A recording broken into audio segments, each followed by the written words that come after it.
Bismillahirrahmanirrahim. Assalamualaikum warahmatullahi wabarakatuh. Alhamdulillahirrabbilalamin. Wabihi wa nasta'inuhu ala umuri dunya waddin. Wa ala alihi wa ashabihi ajma'in, amma ba'du. Yang kami hormati Bapak Ibu Dewan Guru, karyawan SMA Negeri 9 Bandar Lampung, yang kami cintai dan kami banggakan, anak-anakku kelas 10, 11, dan 12 SMA Negeri 9 Bandar Lampung. Marilah kita bersama memanjatkan puji dan syukur hadirat Allah Subhanahu wa Ta'ala, karena kita semua masih diberi kesehatan jasmani, kesehatan rohani, dan insya Allah kita akan tetap diberikan rahmat oleh Allah dalam menghadapi masa pandemi COVID 2019.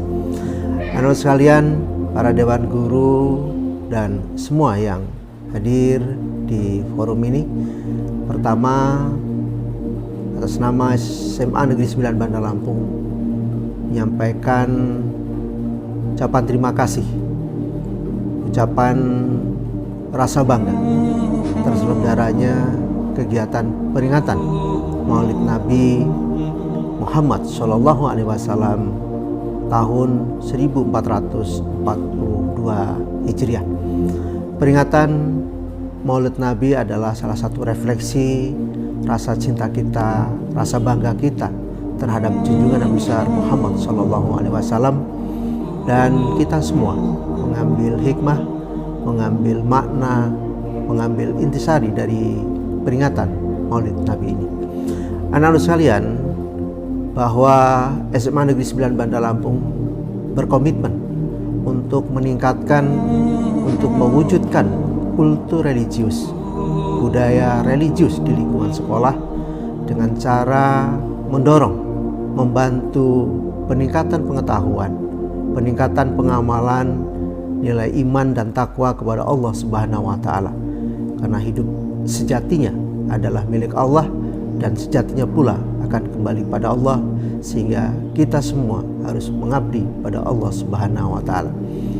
Kegiatan peringatan Maulid Nabi 1442 Hijriah tahun ini mengingatkan kita bersama untuk bersinergi, untuk berkolaborasi, bagaimana caranya agar kita bisa menghasilkan lulusan, membangun lingkungan yang betul-betul lulusan yang berkarakter religius, imannya tinggi, akhlaknya baik, pengetahuannya baik, sehingga kelak ketika lulus dari SMA 9 Bandar Lampung bisa melanjutkan ke pendidikan tinggi yang baik, pendidikan tinggi yang dicita-citakan, dan sekaligus bisa memenuhi harapan, cita-cita baik, cita-cita anak sekalian, cita-cita orang tua, dan cita-cita negeri dan bangsa ini. Peringatan Maulid Nabi juga mengingatkan kita bersama untuk introspeksi, untuk memperbaiki nilai-nilai keimanan kita, nilai-nilai ketakwaan kita, nilai-nilai kesolehan kita, sekaligus juga membuktikan seberapa besar dan seberapa tinggi pengamalan kita di dalam kehidupan sehari-hari. Kita semua sepakat agar nilai-nilai keagamaan ini menjadi bagian penting yang terinternalisasi, yang menjadi perilaku, menjadi adab, sekaligus menjadi pola kelakuan kita, baik di dalam lingkungan keluarga, lingkungan sekolah, maupun lingkungan masyarakat.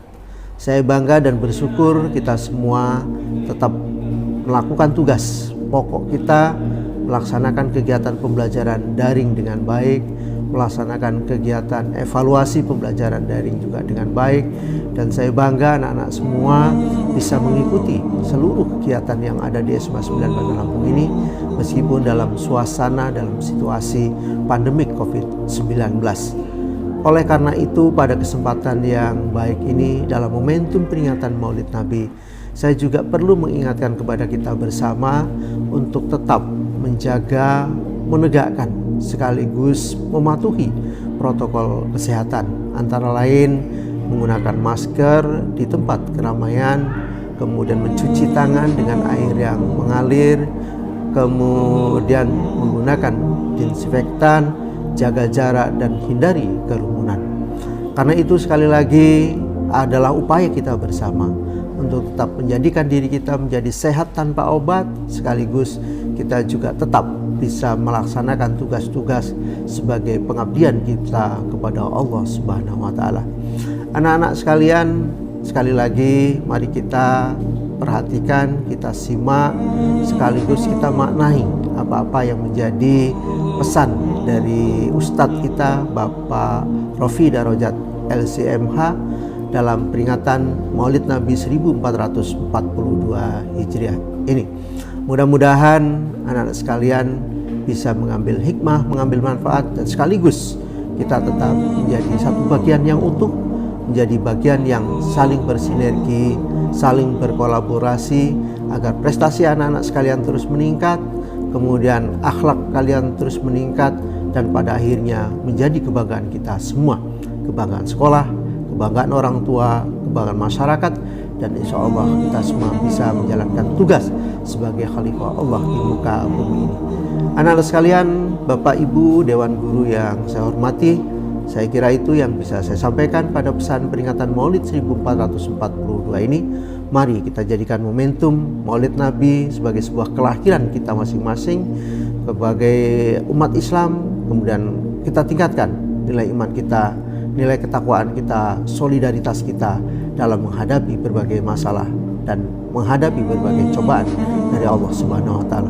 Dengan cara seperti ini insya Allah kita tetap bersama, kita tetap bersatu, kita tetap kompak meskipun jarak karena pandemi COVID-19 ini tidak memungkinkan kita untuk selalu bertemu, untuk saling bertemu dan lain sebagainya.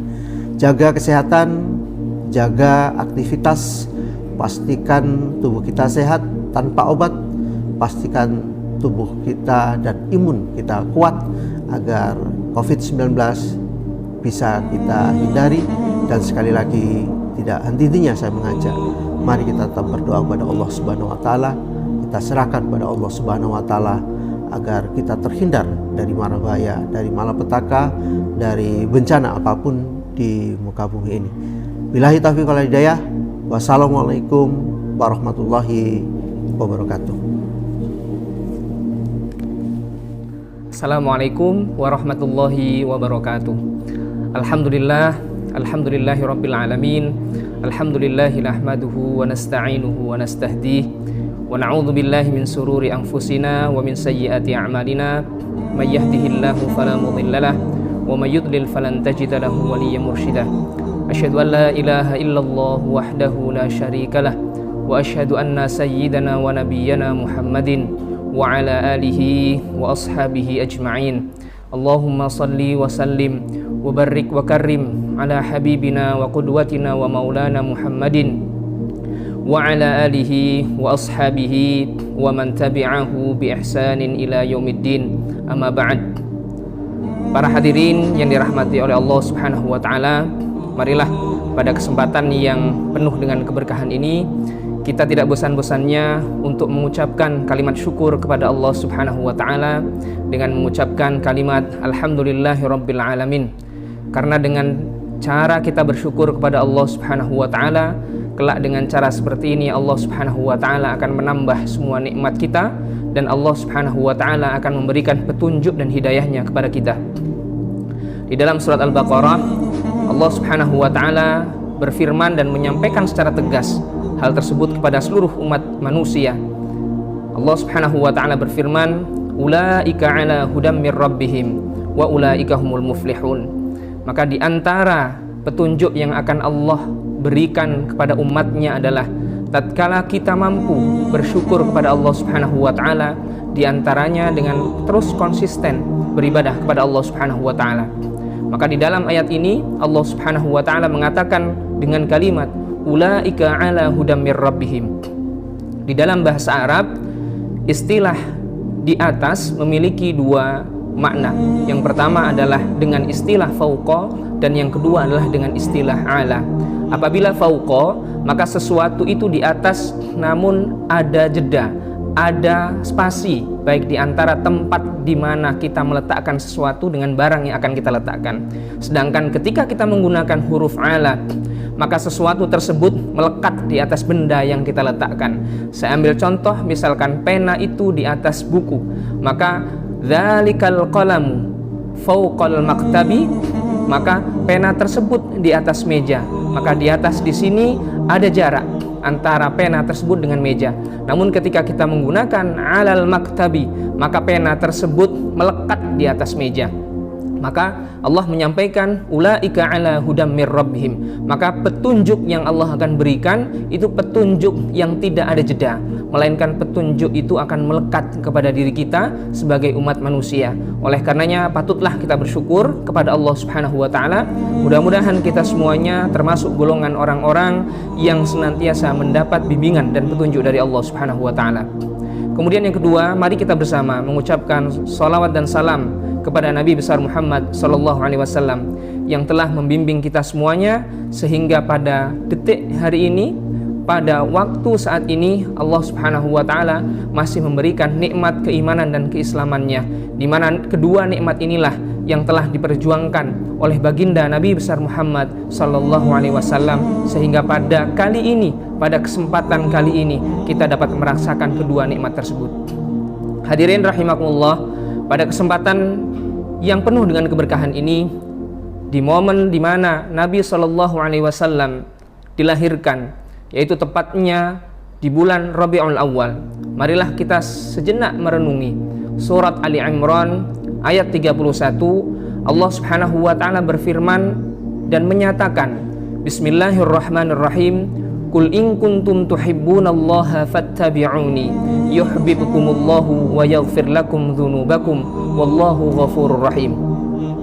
Allah menyampaikan kepada umat manusia, Qul in kuntum tuhibbunallah, apabila kita mengaku bahwa diri kita mengimani Allah Subhanahu wa taala, mencintai Allah Subhanahu wa taala, fattabi'uni, maka Allah mengatakan cukuplah dengan mengikuti Nabi besar Muhammad sallallahu alaihi wasallam.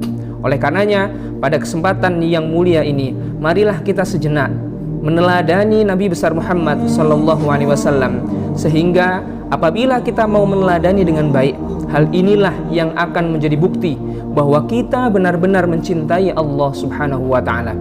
Sehingga makna daripada Maulidun Nabi, makna daripada Maulid Nabi besar Muhammad sallallahu alaihi wasallam itu tidak sebatas pada kita memperingati begitu saja, melainkan kita meneladani dengan sebaik-baiknya, meneladani dengan sedalam-dalamnya bagaimanakah Nabi Shallallahu Alaihi Wasallam melakukan aktivitasnya dalam kehidupan sehari-hari. Maka dari itu mari kita merenungi ada 3 kebiasaan Nabi yang dilakukan setiap harinya, mulai dari beliau bangun pagi sampai beliau tidur kembali. Maka dalam momen yang penuh dengan keberkahan ini, kami ingin menyampaikan 3 salah satu kebiasaan Nabi Shallallahu Alaihi Wasallam, dan ini sesuai dengan tema yang diangkat dalam Maulid Nabi pada kesempatan kali ini, yaitu meneladani sunnah Rasulullah Shallallahu Alaihi Wasallam sebagai spirit kita untuk mewujudkan revolusi mental. Artinya untuk menjadi spirit agar mental kita sebagai umat muslim menjadi mental yang sesuai dengan apa yang telah diharapkan oleh Nabi Sallallahu Alaihi Wasallam. Hadirin rahimakumullah, anak-anakku semuanya yang berbahagia, mari kita meneladani kebiasaan Nabi Sallallahu Alaihi Wasallam yang senantiasa beliau lakukan. Maka pertama, mari kita merenungi hadis sahih yang diriwayatkan oleh Imam Muslim. Di dalam hadis yang diriwayatkan oleh salah satu istri Nabi Sallallahu Alaihi Wasallam yang bernama Sayyidah Hafsah, maka Nabi Sallallahu Alaihi Wasallam mengatakan, Annan Nabiya Sallallahu Alaihi Wasallam, di dalam hadis apabila telah diucapkan, apabila kita sering mendengar hadis yang dimulai dengan kalimat anna atau kanan Nabi Sallallahu Alaihi Wasallam, maka sungguh hadis ini telah menjadi kebiasaan. Apa yang dilakukan seperti yang dijelaskan di dalam hadis ini, kebiasaan tersebut telah dilakukan oleh Nabi Sallallahu Alaihi Wasallam secara berkesinambungan. Maka Sayyidah Hafsah mengatakan, Annan Nabiya Sallallahu Alaihi Wasallam, sungguh telah menjadi kebiasaan Nabi Sallallahu Alaihi Wasallam, idza adzanal muadzinu min adzanihi, apabila seorang muadzin telah menyelesaikan azannya, fahuwa yusalli raq'atainil khafifatain, maka di antara kebiasaan yang dilakukan Nabi ketika seorang muadzin telah selesai mengumandangkan azannya, maka Nabi Shallallahu Alaihi Wasallam memiliki kebiasaan untuk melakukan sholat 2 rakaat sebelum fajar. Mari kita sejenak merenungi firman Allah Subhanahu wa taala yang Allah sampaikan di dalam surat Al-Baqarah ayat 238. Allah Subhanahu wa taala berfirman, A'udzu billahi minasyaitonir rajim. Bismillahirrahmanirrahim. Hafizu 'alas salawati was salatil wusta wa qumu lillahi qanitin. Maka Allah Subhanahu wa taala menjelaskan secara gamblang bahwasannya perintah yang Allah inginkan kepada umat manusia, hendaklah mereka menjaga solat-solat mereka, hendaklah mereka menjaga solat 5 waktu mereka, serta solat-solat yang berada di pertengahan. Maka kalimat daripada wassalatil wusta di sini, para mufassir, para ahli tafsir menafsirkan banyak makna. Maka yang pertama, mereka menafsirkan bahwa makna salatil wusta ini adalah salat zuhur dengan salat asar. Maka Allah Subhanahu wa taala di dalam ayat ini menggunakan kalimat hafizu. Maka makna daripada hafizu di sini adalah menjaga dengan sebaik-baiknya. Maka apabila kita ingin mencermati kebiasaan yang dilakukan oleh Nabi sallallahu alaihi wasallam, seperti hadis yang telah diriwayatkan oleh Sayyidah Hafsah tadi, maka Nabi sallallahu alaihi wasallam memiliki kebiasaan sebelum seorang muadzin mengumandangkan adzan, maka Nabi sallallahu alaihi wasallam sudah mempersiapkan dirinya untuk melakukan ibadah salat subuh. Maka ini berbanding terbalik dengan kita saat ini. Maka kalau Nabi SAW sudah siap-siap sebelum azan berkumandang, namun kalau kita saat ini ketika azan berkumandang maka kita baru siap-siap. Nah, inilah yang pada akhirnya benar apa yang disebutkan oleh seorang ulama besar yang bernama Syekh Mutawalli Sya'rawi, seorang mufassir besar dari Mesir. Beliau menyampaikan satu kalimat, di antara hal yang dapat menghambat kesuksesan kita, di antara hal yang dapat menghambat terakhirnya rezeki kita, di antara hal yang dapat menghambat nikmat yang akan Allah berikan kepada kita adalah ketika kita memiliki kebiasaan untuk mengakhirkan sholat dan menunda-nunda sholat. Maka Syekh Mutawalli Sya'rawi menyampaikan satu kalimat yang sangat patut kita untuk dalami dan kita renungkan. Beliau menyampaikan, man ta'awwada ala ta'khiris salati falyasta'id bi ta'khiriha fi jami'i amri hayatihi. Maka beliau menyampaikan, siapa saja yang punya kebiasaan untuk mengakhirkan salat di dalam kehidupannya, hendaklah mereka bersiap seandainya Allah Subhanahu wa taala pun akan mengakhirkan segala urusan-urusan terkait dengan kehidupannya. Maka oleh karenanya mari kita merenungi kebiasaan yang pertama yang dilakukan oleh Nabi Sallallahu Alaihi Wasallam, sehingga mulai detik ini, mulai hari ini juga, maka mari kita tidak hanya memperingati Maulid Nabi, melainkan mari kita benar-benar meneladani kebiasaan-kebiasaan Nabi. Diantaranya adalah beliau menjaga sholatnya dengan sebaik-baiknya. Apabila kita berbicara permasalahan sholat, maka ada salah satu kisah yang sangat inspiratif dan patut kita teladani, yaitu kisah dari seorang sahabat Nabi yang bernama Thauban. Maka beliau adalah seorang sahabat yang sangat dicintai oleh Nabi SAW dan memiliki kebiasaan untuk hadir ke masjid, untuk hadir ke tempat sholat sebelum Nabi SAW hadir ke masjid. Maka suatu ketika Thauban tidak hadir untuk melaksanakan sholat subuh. Saat itu Nabi SAW sudah hadir memasuki masjid, dan kemudian Nabi bertanya kepada para sahabatnya yang saat itu telah hadir ke masjid, Aina Thauban? Mana Thauban? Maka sampai detik ini aku belum melihat Thauban. Biasanya Thauban telah hadir ke masjid sebelum aku hadir ke masjid. Maka saat itu pula sahabat yang lain menjawab apa yang ditanya oleh Nabi SAW. Ya Rasulullah, mungkin, wahai Rasul, mungkin Thauban belum hadir, atau mungkin Thauban masih dalam perjalanan. Sehingga apa? Nabi meminta muadzin yang mengumandangkan adzan untuk menunda iqamahnya sampai Nabi SAW menunggu Thauban hadir ke masjid di mana Nabi SAW melaksanakan ibadah sholat. Maka karena Nabi mengkhawatirkan bahwa waktu subuh ini kelak akan berakhir, maka Nabi SAW pada akhirnya meminta muadzin untuk segera mengumandangkan iqamah. Saat Nabi SAW selesai melaksanakan ibadah sholat subuh bersama para sahabatnya, dan kemudian Nabi menengok kepada jamaah, maka Nabi belum menemukan si Thauban hadir di dalam masjid tersebut. Maka kelak Nabi bertanya kepada para sahabatnya, Aina Thauban? Mana Thauban? Sampai pada detik ini aku belum melihat Thauban. Maka para sahabat yang lain mengatakan, wallahi la adri ya Rasulullah, wallahi demi Allah ya Rasul, kami tidak tahu di mana Thauban. Maka seketika itulah, setelah Nabi selesai bersama para sahabatnya melaksanakan sholat subuh, Nabi memutuskan untuk menjenguk, untuk mendatangi kediaman Thauban bersama para sahabatnya. Maka singkat cerita bahwa Nabi SAW bersama para sahabatnya mendatangi kediaman Thauban. Maka kalau di dalam riwayat disebutkan bahwa perjalanan Nabi ketika Nabi keluar dari masjid tempat di mana beliau melakukan ibadah sholat subuh bersama sahabatnya sampai di kediaman Thauban, maka ketika tiba di kediaman Thauban, maka saat itu waktunya sudah memasuki waktu duha. Maka ketika kita bertanya kapan waktu duha itu masuk, maka haina ishtadar rimal, ketika pepasiran, ketika butir-butir debu yang ada di atas muka bumi ini sudah mulai memanas. Artinya sebagian pendapat mengatakan bahwa perjalanan Nabi, penempuhan Nabi jalan dari masjid menuju ke kediaman Thauban membutuhkan waktu hampir selama 3 jam. 3 jam perjalanan untuk sampai ke kediaman Thauban. Maka sesampainya di kediaman Thauban, maka Nabi bertanya kepada istrinya, "Aina Thauban? Mana Thauban? Aku tidak melihatnya pagi ini di masjid." Maka istri daripada Thauban mengatakan kepada Nabi SAW, "Ya Rasulullah, faqad tufiya Thauban hadha sabah." Maka sungguh ya Rasulullah, Thauban suamiku telah wafat pagi ini sebelum subuh. Maka ada beberapa pertanyaan yang disampaikan oleh istrinya kepada Nabi, "Ya Rasulullah, namun ada beberapa hal yang membuat diriku khawatir." Karena saat sakaratul maut, Thauban menyampaikan dan mengucapkan 3 kalimat. Maka kalimat yang pertama adalah, "Limadza laisa bi'aqadin?" Mengapa tidak lebih jauh lagi? Dan perkataan yang kedua yang disampaikan oleh Thauban adalah, "Limadza laisa bi'ahsanin?" Kenapa bukan yang lebih baik? Dan yang ketiga adalah, "Limadza laisa bikullin?" Kenapa bukan semuanya?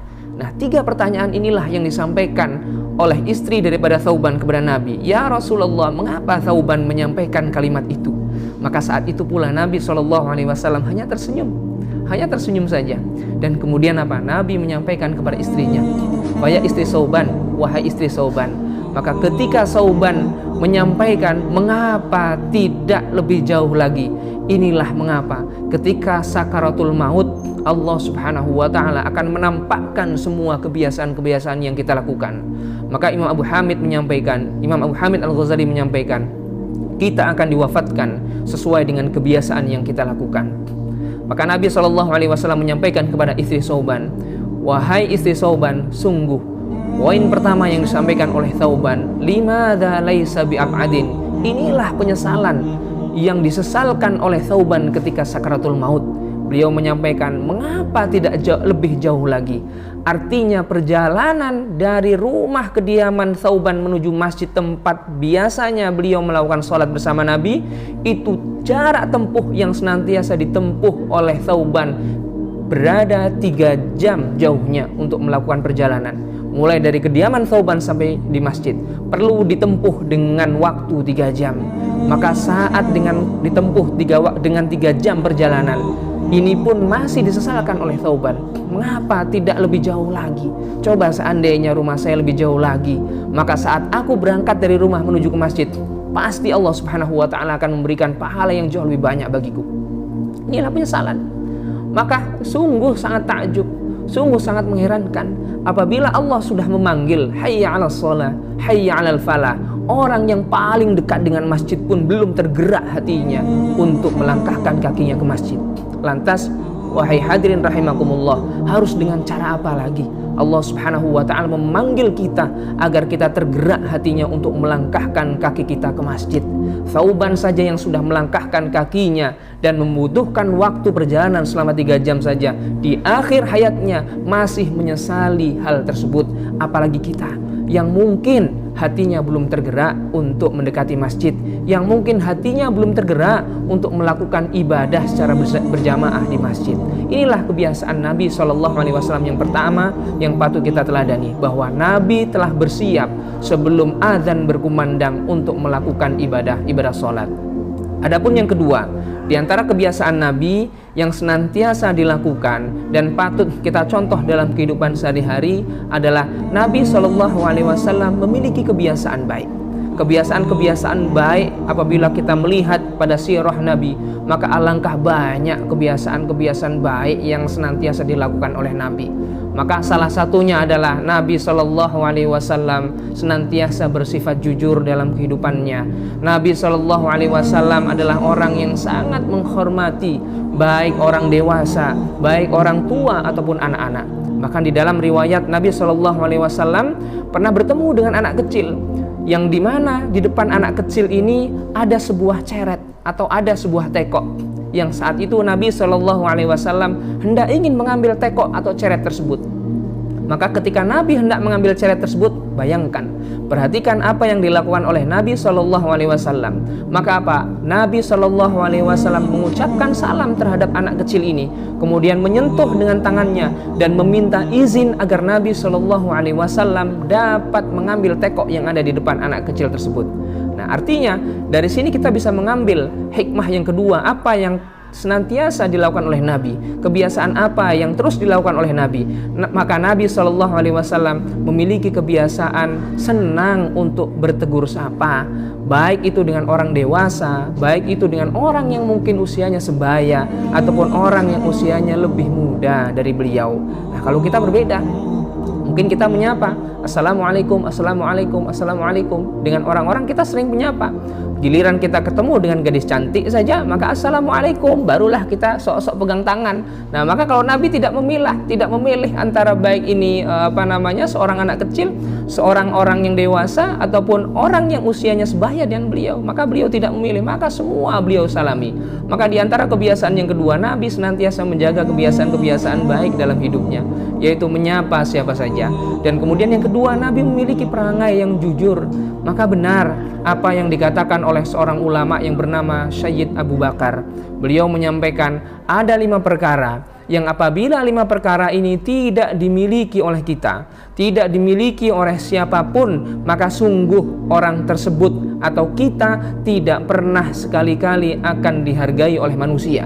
Jangankan manusia yang akan menghargai, bahkan Allah pun tidak akan menghargai kita. Maka dikatakan apa? Khamsatun man lam yakun fihil muhtarim. Ya, maka apa? Ada 5 perkara yang apabila tidak ada di dalam jiwa kita, diri kita, maka sungguh tidak ada orang yang akan menghargai kita. Falam yakun fihil mustami'. Maka jangankan menghargai, bahkan didengar pun tidak. Maka yang pertama adalah ad-din, yang pertama adalah agama. Dan yang kedua adalah wal aqlu, yang kedua adalah akal yang sempurna. Yang ketiga adalah husnul khuluq, yaitu akhlak yang baik. Dan yang terakhir adalah husnul adab, dan yang terakhir adalah adab yang baik.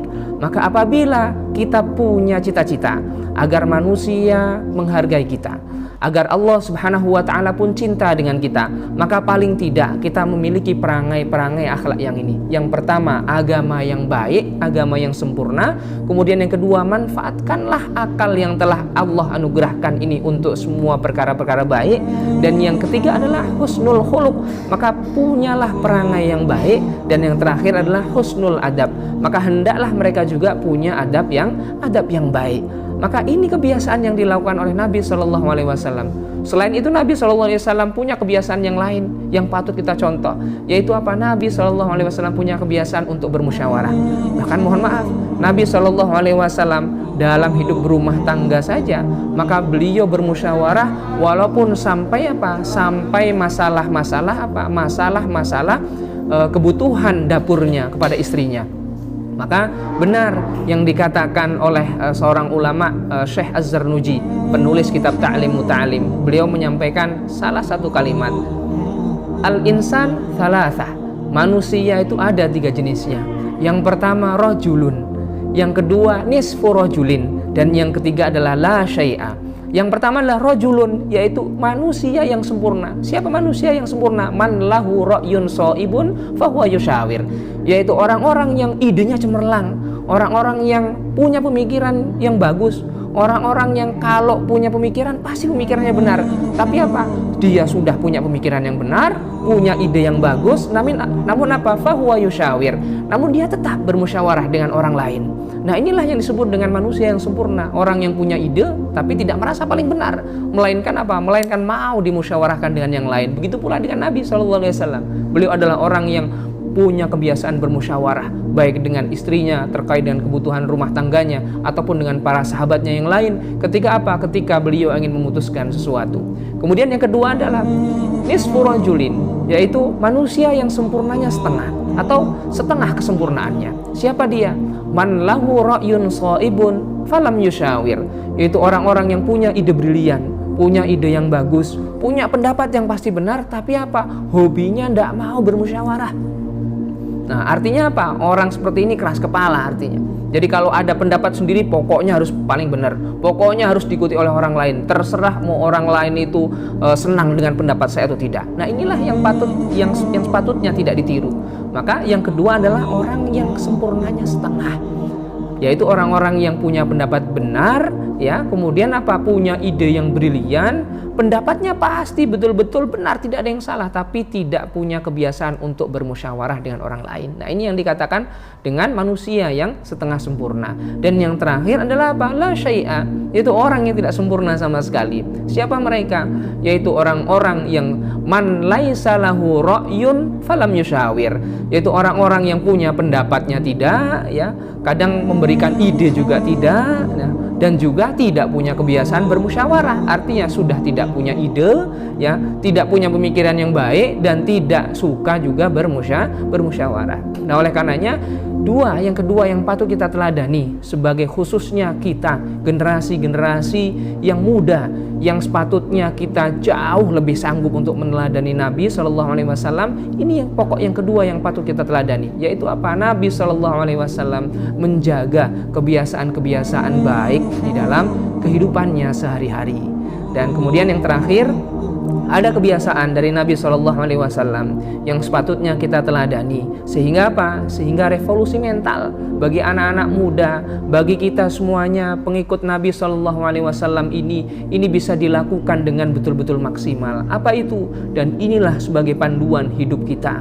Yaitu apa? Maka Nabi SAW punya kebiasaan yang ketiga, yaitu beliau senantiasa dekat dengan Al-Quran, beliau senantiasa mengamalkan Al-Quran, beliau senantiasa menjaga Al-Quran dengan sering membacanya dalam kehidupan sehari-hari. Maka benar yang dilakukan, yang dikatakan oleh ulama besar kembali tadi yang saya sampaikan, yaitu Syekh Muhammad Mutawalli Sya'rawi. Beliau menyampaikan, idza kunta tadhunnu anna hifdzal qur'ani sa'bun fala tadhunnu annal jannata sahlun darbuha fa'ala maratibuha li hafidhil qur'an. Kita bercita-cita bahwa ketika kita wafat maka Allah Subhanahu wa taala hendak memasukkan kita ke surga Firdaus. Siapa yang tidak mau Allah Subhanahu wa taala meletakkan kita di surga yang paling tinggi? Siapa yang tidak mau Allah Subhanahu wa taala mewafatkan kita dalam kondisi husnul khotimah? Siapa yang tidak mau Allah Subhanahu wa taala saat menjemput sakaratul maut kita melalui malaikatnya, maka sakaratul maut kita dilakukan atau terlepas dengan sakaratul maut yang baik? Siapa yang tidak mau ini semuanya? Pernahkah kita berpikir kita mau menduduki surga Firdaus yang paling tinggi? Kita mau matinya atau wafatnya dalam kondisi sakaratul mautnya enak. Kita mau saat kita mati Allah tempatkan kita menjadi orang-orang yang husnul khotimah. Namun apa? Semua kita mau yang baik-baik. Lantas ketika Allah Subhanahu wa taala memerintahkan kepada kita untuk dekat dengan Al-Quran, kemudian kita jauh menjauhi Al-Quran, maka alangkah naifnya. Kita punya cita-cita yang tinggi, namun ketika Allah meminta kepada kita untuk beribadah saja, salah satunya membaca Al-Quran, maka kita jauh daripada Al-Quran.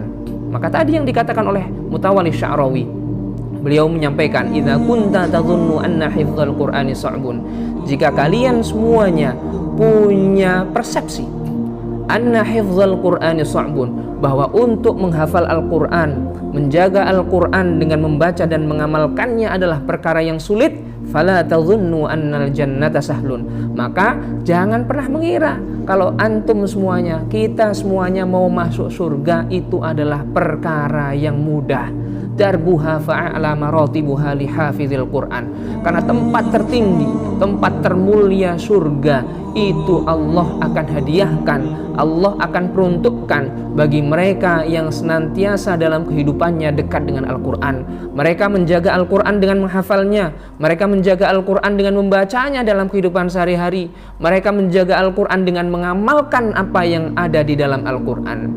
Maka inilah kebiasaan Nabi yang ketiga. Maka ketika istri Nabi yang bernama Sayyidah Aisyah ditanya tentang akhlaknya Nabi, maka beliau menjawab, kana khuluquhul Quran. Kalau antum mau tahu, Nabi SAW orang yang sudah Allah jamin wafatnya, Allah yang sudah jamin surganya, Allah telah menjamin bagaimana wafatnya, Allah telah menjamin menjadi kekasih Allah Subhanahu wa ta'ala saja masih sedemikian rupa melakukan, membaca, mengamalkan Al-Quran, lantas kita bagaimana?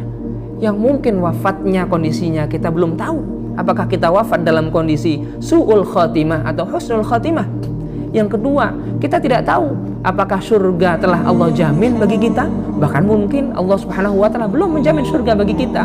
Ya, lantas Nabi saja yang sudah Allah jamin surganya, Allah sudah jamin akhiratnya, Allah sudah jamin wafatnya dalam kondisi husnul khatimah saja masih mengamalkan Al-Quran, apalagi kita yang belum Allah jamin semuanya. Maka marilah kita bersama-sama dalam momen Maulid Nabi ini, kita bersama-sama mampu meneladani akhlak Nabi, mampu meneladani kebiasaan Nabi, diantaranya yaitu dekat dengan Al-Quran. Maka benar apa yang dikatakan oleh Allah Subhanahu wa ta'ala dalam firman-Nya di dalam surah Al-Baqarah ayat 186. Allah menyampaikan satu kalimat yang sangat luar biasa. Wa idza sa'alaka 'ibadi 'anni fa inni qarib. Wa idza sa'alaka 'ibadi, seandainya semua hambaku meminta kepadaku, seandainya semua makhluk di atas muka bumi ini berdoa kepadaku, memohon kepadaku, 'anni fa inni qarib, maka Allah mengatakan sungguh aku dekat dengan mereka. Namun apabila kita ingin berharap agar Allah dekat dengan urat nadi kita, agar Allah dekat dalam kehidupan kita sehingga semua kehidupan kita Allah semuanya yang membimbing, maka syaratnya cuma satu, tidak ada yang lain. Maka disampaikan di dalam surah Al-Baqarah ini, Allah menyampaikan syaratnya, ujibu da'watad da'i idza da'an. Maka syaratnya cukup satu, ujibu da'watad da'i idza da'an. Cukup, mereka wahai manusia, engkau menjawab panggilanku, maka aku akan dekat dengan engkau. Artinya apa di sini? Ketika Allah memanggil pada kebaikan, ketika Allah memanggil kita untuk melakukan ibadah sholat dengan kalimat yang biasa disampaikan oleh muadzin, hayya 'alas shalah, hayya 'alas shalah, maka hendaklah kita bergegas. Orang-orang yang bergegas dalam melaksanakan ibadah kepada Allah Subhanahu wa ta'ala, maka Allah akan muliakan dengan tiga. Yang pertama, Allah akan angkat derajat orang yang bersangkutan.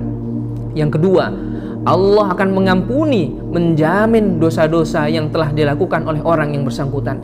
Dan yang ketiga, Allah Subhanahu wa ta'ala akan mengijabah semua doa yang kita panjatkan kepada Allah Subhanahu wa ta'ala. Maka apabila kita semuanya punya cita-cita, punya harapan agar Allah Subhanahu wa ta'ala dekat dengan kehidupan kita, maka syaratnya cuma satu, ujibu da'watad da'i idza da'an. Maka jawab panggilan Allah Subhanahu wa ta'ala ketika Allah memanggil, yaitu bergegas pada kebaikan, bergegas kepada Al-Quran ketika kita memiliki waktu kosong, bergegas untuk menunaikan ibadah sholat ketika waktu sholat itu sudah datang. Maka insya Allah apabila hal ini kita lakukan, apabila tiga contoh akhlak yang dilakukan oleh Nabi ini kita tiru, maka insya Allah Allah Subhanahu wa ta'ala akan menjadikan kita orang-orang yang dekat bersama Allah Subhanahu wa ta'ala, orang-orang yang senantiasa Allah jamin kehidupannya, orang-orang yang senantiasa Allah akan janjikan membersamai Nabi besar Muhammad sallallahu alaihi wasallam. Oleh karenanya hadirin rahimakumullah serta seluruh siswa dan siswi SMAN 9 Bandar Lampung, mari kita sejenak merenungi dan mengamalkan apa yang telah dilakukan oleh Nabi, telah dibiasakan oleh Nabi dalam kehidupannya sehari-hari, sehingga dalam memperingati Maulid Nabi ini paling tidak ada tiga hal yang patut kita laksanakan. Apalagi kita yang saat ini masih menjabat status sebagai siswa yang menuntut ilmu, yang masih membutuhkan petunjuk. dari Allah Subhanahu wa taala. Saya ulangi lagi bahwa ada 3 hal yang patut kita pelajari dan kita teladani dari Nabi sallallahu alaihi wasallam agar Allah memberikan kehidupan dan kebahagiaan bagi kita. Yang pertama, mari kita menjaga salat kita dengan baik. Menjaga dengan arti kita telah bersiap untuk menunaikan ibadah sholat sebelum azan berkumandang. Kemudian yang kedua adalah menjaga perangai-perangai yang baik, kebiasaan-kebiasaan yang baik, akhlak yang baik, adab yang baik dalam kehidupan kita sehari-hari. Apabila kita telah menjaga akhlak yang baik, semisal ketika kita hendak makan, kita ingat, ketika makan maka saya harus menggunakan tangan kanan. Ketika saya masuk ke dalam kamar mandi, saya harus mendahulukan kaki kiri. Ketika saya keluar dari kamar mandi, saya harus mendahulukan kaki kanan.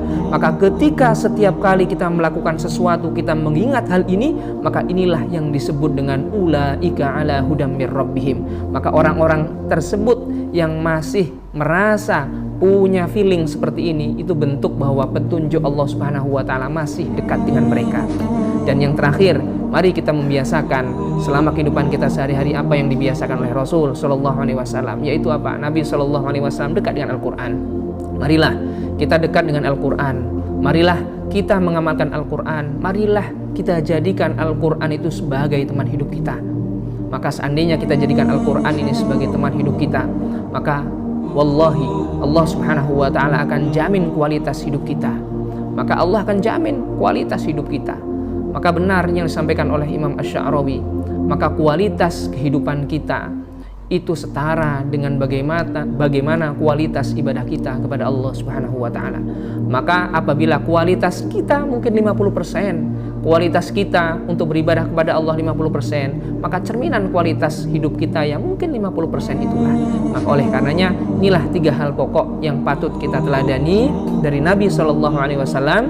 Mudah-mudahan dengan kita meneladani apa yang senantiasa beliau kerjakan, maka kelak insya Allah Allah Subhanahu wa taala akan menuntun kita, sehingga Allah akan membersamai kita bersama Nabi besar Muhammad sallallahu alaihi wasallam, dan kita akan tergolong ke dalam umatnya yang selalu mendapat syafaatnya hingga kelak kita menutup usia kita insya Allah dalam kondisi husnul khotimah. Demikian beberapa hal yang dapat kami sampaikan dalam momen Maulid Nabi ini. Mudah-mudahan 3 hal ini dapat kita ambil contoh dan ambil pelajaran serta kita tauladani, dan insya Allah Allah Subhanahu wa taala akan membersamai kita dan memberkahi semua niat baik kita dan ibadah-ibadah yang kita laksanakan selama ini. Aqulu qouli hadza wa astaghfirullah li wa lakum wallahu a'lam bissawab. Assalamualaikum warahmatullahi wabarakatuh.